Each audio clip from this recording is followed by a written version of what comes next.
Mark, first of all, just talk to me about Morgan, the youngster, when you first met him. Yeah. Did you know at the time, straight away, this kid's got something? I think when we first engaged with him, we thought this kid's got great work ethic, great attitude to want to learn and to work hard, which is massive for us. Did I know he'd go and play for England and score in the World Cup final? Probably not. But at the time, I just thought, and the other staff that were around us thought this kid's a good player. Where do you think he can go? What's the next thing he needs to do? Well, I think he'll be asking himself that now. Knowing Morgs, he's just won the World Cup, and I'm sure he'll be thinking, what's next? Okay, I want to get in the first team. That's my next challenge. Sky's the limit for him.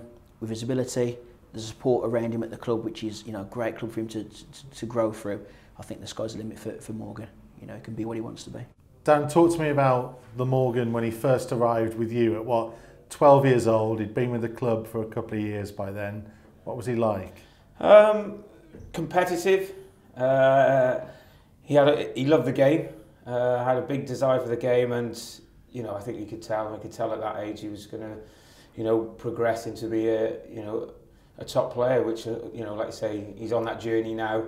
And like you say, he had that winning mentality as well. He was always upset if we come off the pitch and we lost the game. You could see it. It meant a lot to Morgan, and like you say, that's followed him through the last 5-6 years. Was there not one occasion where he tried to go from one game straight to another? Yeah, it was. He just got into the under-18s, into Rob's team as an under-16. And the game was at Compton, and they had a player set off. So Rob obviously had to make a tactical change, took Morgan off. I'm on the top pitch, and he comes running over. Daz, I've been taken off. I want to come and play on this pitch. And I said, well, just wait till half time and we'll get you on. At that time, at half time, we're 4-0 down to Newcastle. So we we put him on, and we did lose the game 4-3, but should have got something out of the game. But, he come on in that game, and like you say, he just took us to the next level, really. And I think that's happened on a few occasions when he, like you say, went especially at under 16 level. When I first came here, I started working at the club, I saw him as under 15, and he was sort of a player who I sort of recognised quickly as having a lot of ability, a lot of enthusiasm. Felt at times he needed a bit of guidance on sometimes how he reacted to mistakes or other players' mistakes. So from day one, I think when he got to about under 16, I pulled him to one side and said, listen, I'm going to challenge you every day, and you might not always like what I say and you might not always like me for it, but I hope that hopefully in the future you'll remember and you'll understand why I did it. I'll always push him, always challenge him. Over the last year, I don't need to really challenge him or push him because I think he's in charge of his own career and his own destiny, really. And I think what he's seen as a player, his talent and his ability, you also see, and his personality and his desire to be a player.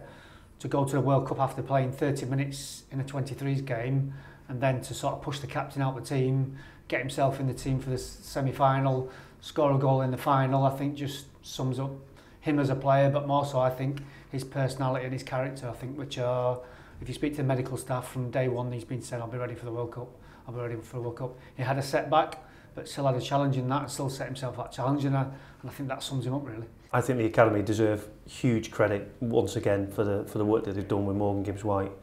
Gareth Prosser, the academy manager, is doing and has done a fantastic job with the players, and the way in which the coaching team and the sports science team and the rest of the staff are organised. I think they give young players here the very best opportunity to be the best they possibly can be, whether it's as a footballer with our football club, or if that's not quite to be, it gives them an opportunity to be successful in sport. I think they deserve incredible praise for doing a great job. I mean, but the football club is very different to what it was 8-9 years ago when Morgan first arrived. Is it still something you can see moving forwards, that focus on bringing through those kind of talents?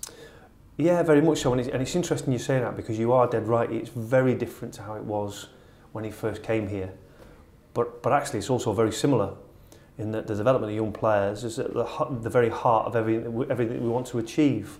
They're values that we hold strong to us as a staff who's been here a long time, but I know for Fosen and also for Nuno, they also hold those similar values.